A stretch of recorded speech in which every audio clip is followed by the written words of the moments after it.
Hello everyone, welcome you all to Chemistry Mantra classes. This is Vishal and today we are going to discuss a new topic that is properties of an acid. तो बच्चों आज के lecture में हम लोग acids के बारे में, इनके प्रॉपर्टीज के बारे में डिटेल डिस्कशन करेंगे कि जनरली एसिड्स के क्या क्या प्रॉपर्टीज होते हैं और उन प्रॉपर्टीज से रिलेटेड कैसे रीजनिंग क्वेश्चन एग्जाम में पूछते हैं वो भी हम लोग डिस्कस करेंगे। तो चलिए बच्चों शुरू करते हैं।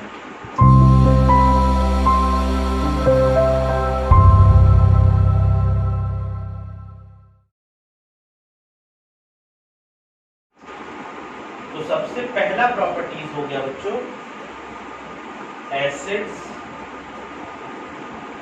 हैव सोर इन टेस्ट। बच्चों सबसे पहला प्रॉपर्टीज होता है एसिड्स कैसा होता है टेस्ट में, सोर टेस्ट। सोर मतलब होता है बच्चों खट्टा। तो कोई भी चीज अगर आप खाते हो, अगर आपको वो खट्टा लगता है तो इसका मतलब उसमें एसिड्स प्रेजेंस होता है, जिसके कारण वो उस पर्टिकुलर थिंग्स को कैसा बना देता है बच्चों, खट्टा। फॉर एग्जाम्पल अगर आप ऑरेंज जूस लेते हो, लेमन जूस लेते हो, तो लेमन जूस क्या है बच्चों, ये सिट्रिक फ्रूट है। सिट्रिक फ्रूट्स होते हैं, लेमन हो गया, ऑरेंज हो गया, और इनमें कैसे एसिड्स होते हैं बच्चों, क्योंकि ये खट्टे होते हैं स्वाद में तो इनके अंदर एसिड्स प्रेजेंट होते हैं। कौन से एसिड्स होते हैं बच्चों सिट्रिक जूस या ऑरेंज के अंदर, सिट्रिक एसिड। इसी तरह बच्चों टोमेटो खट्टा होता है, उसके अंदर कौन से एसिड्स प्रेजेंट होते हैं बच्चों, उसके अंदर ऑक्सैलिक एसिड्स होते हैं। टैमरिंड, इमली अगर आप खाते होगे बच्चों तो इमली भी आपको खट्टा लगता है, इमली में कौन से एसिड्स प्रेजेंट होते हैं, टार्टरिक एसिड। तो मेरे कहने का मतलब कोई भी चीज अगर आपको स्वाद में खट्टापन लगे इसका मतलब उसके अंदर एसिड्स है। तो ये हमारा हो गया बच्चों पहला properties, that acids have a sour in taste. Second, acid turn blue litmus red. बच्चों ये दूसरा प्रॉपर्टीज हो गया एसिड्स का। कोई भी एसिड्स लीजिए, वो लिटमस पेपर पे अगर आप बच्चों लिटमस पेपर के कांटेक्ट में जैसे ही आता है बच्चों तो वो ब्लू लिटमस को किस में कन्वर्ट कर देता है, रेड में, जो ये बताता है हमारा कि गिवन सोल्यूशन कैसा है, एसिडिक सोल्यूशन। तो ये मेरा दूसरा प्रॉपर्टीज हो गया एसिड्स। अब तीसरा प्रॉपर्टीज देखिए बच्चों, एसिड्स कंडक्ट इलेक्ट्रिसिटी। तीसरा प्रॉपर्टीज है बच्चों, एसिड कैन कंडक्ट इलेक्ट्रिसिटी। मतलब जो हमारे एसिडिक सॉल्यूशंस होते हैं बच्चों वो इलेक्ट्रिसिटी कंडक्ट करते हैं। कैसे, अब देखिए इलेक्ट्रिसिटी कंडक्ट करने के लिए उसको चार्ज पार्टिकल्स चाहिए, और हमें पता है बच्चों जब एसिड्स हम लोग डिसॉल्व करते हैं वाटर में तो वो अपने आयंस में ब्रेक होता है, जिससे कि large amount of H+ ions मिलता है, जो कि हमारे चार्ज पार्टिकल्स की तरह काम करता है इलेक्ट्रिसिटी कंडक्ट कराने में। तो हम ये कह सकते हैं बच्चों acids can conduct electricity in aqueous solution. ठीक है, तो ये हमारा हो गया बच्चों तीसरा प्रॉपर्टीज। चौथा हो गया acid react with metal to form salt and hydrogen gas। बच्चों हमें पता है एसिड जब भी मेटल के साथ रिएक्ट करता है तो क्या बनाएगा, सॉल्ट बनाएगा और हाइड्रोजन गैस बनाएगा। फॉर एग्जांपल ये एसिड हो गया, ये अगर ये गैस एसिड मेटल के साथ अगर रिएक्ट करता है ये क्या बनाएगा बच्चों, एक सॉल्ट प्लस हाइड्रोजन। क्या बनाएगा बच्चों, सॉल्ट्स एंड हाइड्रोजन। तो ये भी मेरा एक कैरेक्टरिस्टिक्स है या फिर आप कह सकते हो properties of acids. Whenever acids react with metal it will give salts along with hydrogen gas. देते हैं, मान लीजिए कोई मेटल आप ले लिए हैं, आप मेटल लेते हैं जिंक, इसको अगर एसिड्स के साथ रिएक्ट कराते हैं तो आपको क्या मिलेगा रिएक्शन में, एक सॉल्ट मिलेगा that is zinc chloride plus hydrogen gas. तो ये रिएक्शन हो गया बच्चों। ये बताता है कि जब भी कोई मेटल अगर किसी एसिड्स, ये एसिड्स हो गया, ये मेटल, जब भी मेटल एसिड्स के साथ रिएक्ट करेगा तो हमें प्रोडक्ट में क्या मिलेगा, एक सॉल्ट मिलता है बच्चों और हाइड्रोजन गैस। ये बच्चों मेरा हो गया चौथा प्रॉपर्टीज एसिड्स का। Acids react with metal to form salts and hydrogen gas. सब प्रॉपर्टीज हो गया, acid react with metal carbonate और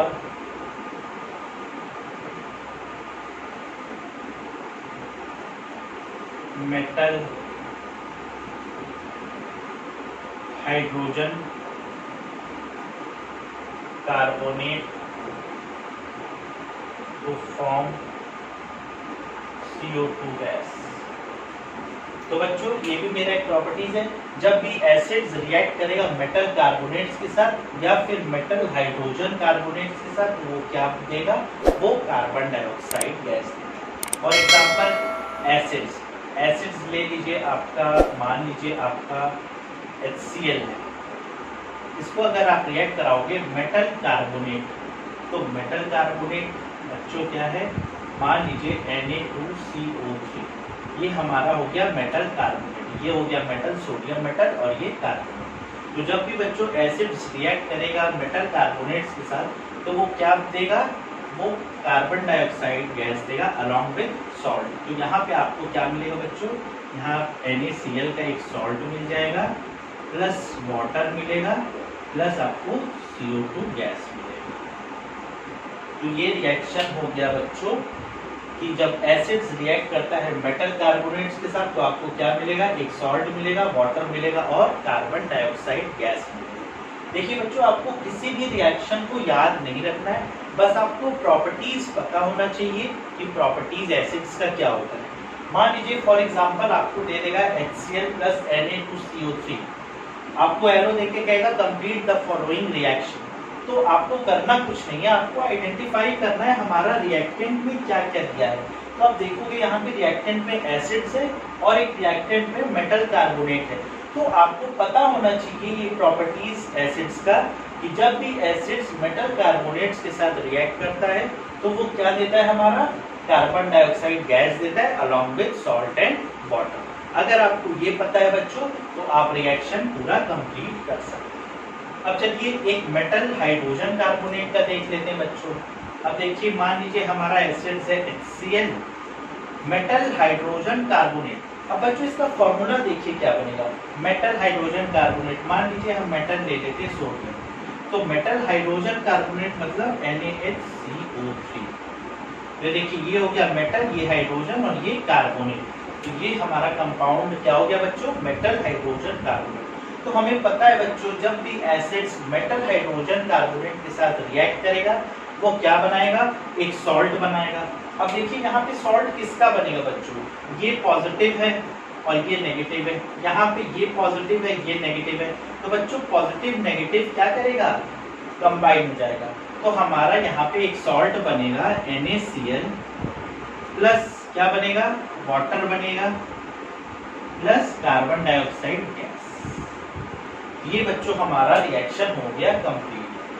जब मेटल रिएक्ट करेगा सोडियम हाइड्रोजन कार्बोनेट के साथ, या तो फिर आप इसको कह सकते हो मेटल का हाइड्रोजन कार्बोनेट के साथ, तो आपको क्या कंपाउंड मिलेगा, सॉल्ट मिलेगा, water along with carbon dioxide gas. तो बच्चों प्रीवियस इक्वेशन में हम लोग क्या देखे थे, जब भी कोई मेटल रिएक्ट करता है एसिड्स के साथ तो हमें कौन सा गैस मिलता है, हाइड्रोजन गैस मिलता है। ध्यान दीजिएगा, जब भी कोई मेटल अगर एसिड्स के साथ रिएक्ट करता है तो हमको हाइड्रोजन गैस मिलता है।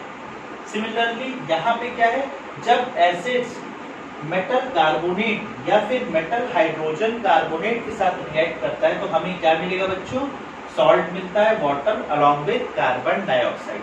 वहां पे कौन सा गैस मिलता था, हाइड्रोजन गैस, यहाँ कौन सा गैस मिलेगा, कार्बन डाइऑक्साइड। ठीक है बच्चों, तो ये हमारा हो गया पांचवा प्रॉपर्टीज ऑफ एसिड्स।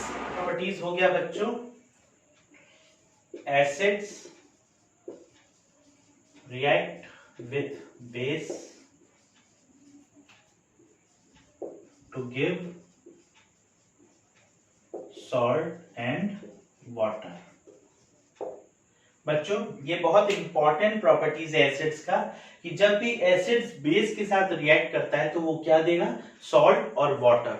और इसी रिएक्शन को हम लोग कहते हैं न्यूट्रलाइजेशन रिएक्शन। क्यों न्यूट्रलाइजेशन रिएक्शन कहते हैं बच्चों, क्योंकि जब भी हमारा जो एसिड्स होता है वो जब बेस के साथ रिएक्ट करता है तो एसिड्स और बेस एक दूसरे को न्यूट्रलाइज कर देते हैं और हमें क्या देते हैं, सॉल्ट सॉल्यूशन देते हैं जो कि प्योरली न्यूट्रल होता है। वो नीदर एसिडिक होता है नॉर बेसिक होता है, वो प्योरली न्यूट्रल सॉल्ट होता है। तो इसीलिए इस रिएक्शन को हम लोग न्यूट्रलाइजेशन रिएक्शन कहते हैं बच्चों, क्योंकि एसिड्स और बेस एक दूसरे के इफेक्ट को कैंसिल कर देते हैं बच्चों, न्यूट्रलाइज कर देते हैं और हमें सॉल्ट और वाटर एज अ प्रोडक्ट देते हैं। अब देखिए एग्जांपल ले लीजिए, हम बच्चों HCl लेते हैं और बेस हम ले लेते हैं सोडियम हाइड्रोक्साइड, ये हमारा बेस है। ठीक है बच्चों, तो जब भी एसिड्स को बेस के साथ रिएक्ट करेंगे बच्चों, ये एसिड्स और ये बेस, तो हमको रिजल्ट क्या मिलेगा, हमको एक सॉल्ट मिलेगा। यहाँ पे देखिए बच्चों किसका सॉल्ट मिलेगा, हमें NaCl सॉल्ट मिलेगा प्लस वाटर। इस रिएक्शन को हम लोग न्यूट्रलाइजेशन रिएक्शन कहते हैं। ये जो बच्चों ये सॉल्ट देगा हमें, NaCl का सॉल्ट देगा, ये हमारा सॉल्ट कैसा होगा, ये न्यूट्रल होगा, ये ना तो एसिडिक होगा ना तो बेसिक होगा, ये न्यूट्रल होगा। क्यों, क्योंकि हमारा जब भी बच्चों एसिड्स के साथ हम बेस को रिएक्ट कराते हैं तो ये दोनों एक दूसरे के इफेक्ट को न्यूट्रलाइज कर देते हैं और हमें क्या देते हैं, सॉल्ट और वाटर। इस टाइप के रिएक्शन को हम कहते हैं न्यूट्रलाइजेशन रिएक्शन। तो ये भी मेरा एक एग्जाम प्रॉपर्टीज है एसिड्स का कि whenever acids react with a base to give salt and water. Acid react with metal oxide to give salt and water. देखिए बच्चों, जब भी एसिड्स किसी मेटल ऑक्साइड्स के साथ रिएक्ट करता है तो हमें क्या देगा बच्चों, सॉल्ट देगा और वाटर देगा। क्योंकि यहाँ पे भी हम देख रहे हैं बच्चों एसिड्स किसके साथ रिएक्ट कर रहा है, मेटल ऑक्साइड्स के साथ, और हमें क्या दे रहा है, सॉल्ट और वाटर। तो ये भी एक तरह का न्यूट्रलाइजेशन रिएक्शन का एग्जाम्पल होता है। अब इसमें देखिए बच्चों क्या लेते हैं हम लोग, मान लीजिए हम लोग HCl लिए, एसिड्स ये रिएक्ट कर रहा है मेटल ऑक्साइड्स के साथ। कोई भी मेटल अगर ऑक्सीजन के साथ अटैच है बच्चों तो वो कौन सा कंपाउंड बनाता है, मेटल ऑक्साइड्स। फॉर एग्जांपल मान लीजिए HCl का रिएक्शन कॉपर ऑक्साइड्स के साथ हम कराते हैं तो हमें क्या मिलेगा बच्चों, यहाँ पे देखिए, यहाँ पे हमें CuCl2 का एक सॉल्ट मिलेगा और वाटर मिलेगा। ठीक है बच्चों, तो ये CuCl2 का जो सॉल्ट मिलेगा ये कैसा सॉल्ट होगा बच्चों, ये न्यूट्रल होगा, ये नीदर एसिडिक होगा नॉर बेसिक होगा, ये न्यूट्रल सॉल्ट होगा अलॉन्ग विथ वाटर। तो ये भी एक तरह का बच्चों न्यूट्रलाइजेशन रिएक्शन है जहां पे एसिड्स मेटल ऑक्साइड्स के साथ रिएक्ट करके हमको क्या देगा, सॉल्ट और वाटर। तो ये हमारा था बच्चों 7th properties of an acids. अब आप देखेंगे बच्चों यहाँ पे कॉपर ऑक्साइड्स का नेचर यहाँ पे कैसा होगा बच्चों, यहाँ पे कॉपर ऑक्साइड्स का नेचर बेसिक होगा। क्यों, क्योंकि बच्चों देखिए यहाँ पे एसिड्स बेस के साथ हम, जहां हम लोग एसिड्स को रिएक्ट कर रहे हैं मेटल ऑक्साइड्स के साथ, तो ये मेटल ऑक्साइड जनरली क्या कर रहा है, इसके एसिड्स को न्यूट्रलाइज कर रहा है और हमें प्रोडक्ट दे रहा है सॉल्ट एंड वाटर। क्योंकि यहाँ पे कॉपर ऑक्साइड्स न्यूट्रलाइज कर रहा है इसके एसिड इफेक्ट को, इसीलिए हम ये कह सकते हैं बच्चों कि यहाँ पे कॉपर ऑक्साइड्स किसकी तरह बिहेव कर रहा है, बेस की तरह, या फिर आप कह सकते हो अल्कली। ठीक है बच्चों, तो अल्कली बच्चों कुछ नहीं है, बेस को ही, अगर स्ट्रॉन्ग बेस है तो उसको हम लोग कहते हैं बच्चों अल्कली। स्ट्रॉन्ग बेस मतलब वो बेस जो कि जब पानी में आप डिसॉल्व करते हो तो पूरी तरह से डिसॉल्व हो जाता है। जब भी आप पानी में बेस को मिलाते हो तो पूरी तरह से डिसॉल्व हो जाता है, ऐसे बेस को हम कहते हैं बच्चों अल्कली। ठीक है, तो हम ये कह सकते हैं जितने भी मेरे स्ट्रॉन्ग बेस हैं वो हमारे क्या हैं, अल्कली। तो यहाँ पे देखिए बच्चों जब एसिड्स रिएक्ट करते हैं मेटल ऑक्साइड्स के साथ तो हमको सॉल्ट एंड वाटर देते हैं, ये भी one of the kind of neutralisation reaction. ठीक है बच्चों, तो यहाँ पे कॉपर ऑक्साइड्स का नेचर कैसा हुआ बच्चों, बेसिक नेचर हुआ। क्यों, क्योंकि यहाँ पे एसिड्स के इफेक्ट को क्या किया, इसने एसिड्स के इफेक्ट को न्यूट्रलाइज किया और हमें सॉल्ट एंड वाटर दिया। ठीक है, तो ऐसे रिएक्शन को हम कहते हैं न्यूट्रलाइजेशन रिएक्शन, या आप ये भी कह सकते हो this is also one of the kind of neutralisation reaction. तो ये मेरा था बच्चों 7वां properties of an acids. Acids have corrosive nature. तो बच्चों ये हमारा 8वां प्रॉपर्टीज है, acids have a corrosive nature. Acids का नेचर कैसा होता है बच्चों, कोरोसिव नेचर का होता है। क्यों, क्योंकि बच्चों हमें पता है जब भी एसिड्स हमारे कपड़े पे या फिर हाथ पे या शरीर पे गिर जाता है तो हमारा उतना एरिया क्या करता है, जला देता है। तो इसीलिए बच्चों एसिड्स का नेचर कैसा होता है, कोरोसिव होता है। इसके अलावा बच्चों जो हमारे स्ट्रॉन्ग बेस होते हैं वो भी एक तरह के कोरोसिव नेचर होते हैं। स्ट्रॉन्ग एसिड्स जैसे कोरोसिव नेचर के होते हैं, उसी तरह बच्चों जो हमारे स्ट्रॉन्ग बेस होते हैं वो भी कैसे नेचर के होते हैं बच्चों, वो भी कोरोसिव नेचर के ही होते हैं। उनसे भी बच्चों हमें बहुत ज्यादा हार्मफुल इफेक्ट हो सकता है अगर वो हमारे कांटेक्ट में आते हैं तो। ठीक है, तो ये था बच्चों हमारा 8वां properties, acid have corrosive nature. तो ये था बच्चों प्रॉपर्टीज ऑफ एन एसिड्स। आज हम लोग टोटल 8 प्रॉपर्टीज के बारे में डिस्कस किए बच्चों। सारे प्रॉपर्टीज हम लोग रिएक्शंस के साथ देखे, और जो सबसे कॉमन चीज कंक्लूजन निकल के आया बच्चों वो ये कि जब भी कोई भी चीज में एसिड का मात्रा ज्यादा हो तो उसको न्यूट्रलाइज करने के लिए हम लोग बेस ऐड करते हैं। ध्यान से सुनिएगा बच्चों, ये रीजनिंग क्वेश्चन, कई सारे रीजनिंग क्वेश्चन आपका सॉल्व कर देगा। जब भी किसी भी कंपाउंड या किसी भी सब्सटेंस में अगर एसिड्स का इफेक्ट बहुत ज्यादा होगा बच्चों तो उसको इफेक्ट को न्यूट्रलाइज करने के लिए हम लोग बेस का यूज करेंगे। या फिर किसी भी सब्सटेंस में अगर बेस का मात्रा या बेस का कॉन्सेंट्रेशन ज्यादा होगा तो उसको न्यूट्रलाइज करने के लिए हम लोग एसिड्स का यूज करते हैं। अब फॉर एग्जांपल आप सभी को पता है बच्चों हमारे जो स्टोमक है उसमें कौन से गैस सिक्रीट होते हैं, HCl गैस होते हैं। अब कभी कभी आप ऐसा देखे होंगे बच्चों कि आप बहुत ज्यादा खाना खा लेते हो तो उससे क्या होता है कि हमारे पेट में over excess amount of HCl gas produce होता है, जिससे कि हमें इरिटेशन होता है और पेनिंग होता है। तो अब देखिए जनरली होता क्या है, जब excess amount of gas release हो रहा है, HCl गैस जो कि एसिड्स है, एक्सेस अमाउंट ऑफ एसिड्स जब हमारे स्टोमक में रिलीज होता है तो उसको मारने के लिए जनरली हम लोग क्या यूज करेंगे, उसको न्यूट्रलाइज करने के लिए हम लोग बेस का यूज करेंगे। इसीलिए बच्चों आपको पता है हम लोग बेस का यूज करते हैं। जो बेस किसके तरह काम करता है, एंटी एसिड्स के तरह। तो बेस जनरली क्या होता है बच्चों, एन एसिड। इसका मतलब होता है बच्चों एंटी एसिड। जो हमारे एसिड्स के इफेक्ट को मार सके उसको हम लोग बोलते हैं एंटासिड्स। तो हमारा सबसे अच्छा एंटासिड्स बच्चों होता है MgOH2। मैग्नीशियम हाइड्रोक्साइड, इसको बोलते हैं बच्चों मिल्क ऑफ मैग्नीशिया। ठीक है बच्चों, तो मैग्नीशियम हाइड्रोक्साइड्स को क्या बोलते हैं, मिल्क ऑफ मैग्नीशिया। तो जनरली बच्चों जो ओवर ईटिंग के कारण हमारे पेट में excess amount of HCl gas produce होता है, जिससे हमें पेनिंग और इरिटेशन होता है, उस केस में हम लोग बच्चों एंटासिड्स का यूज करते हैं, मिल्क ऑफ मैग्नीशिया, जो कि हमारे एक्सेस अमाउंट के एसिड्स को न्यूट्रलाइज करता है और हमें रिलीफ देता है। तो हमारा जो मिल्क ऑफ मैग्नीशिया क्या है बच्चों, ये मेरा एंटी एसिड्स की तरह काम करता है। एंटी एसिड्स मतलब जो एसिड्स के इफेक्ट को मार सके या फिर कम कर सके।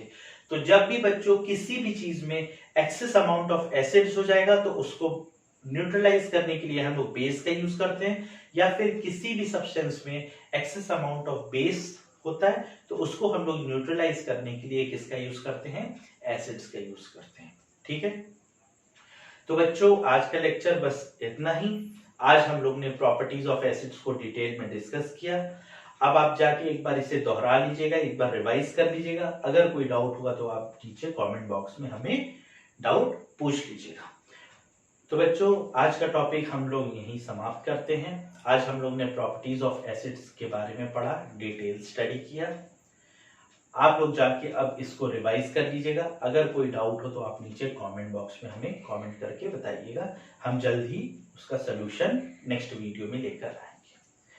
ठीक है बच्चों, अब नेक्स्ट क्लास में मिलते हैं एक नए टॉपिक के साथ। तब तक के लिए बाय बाय।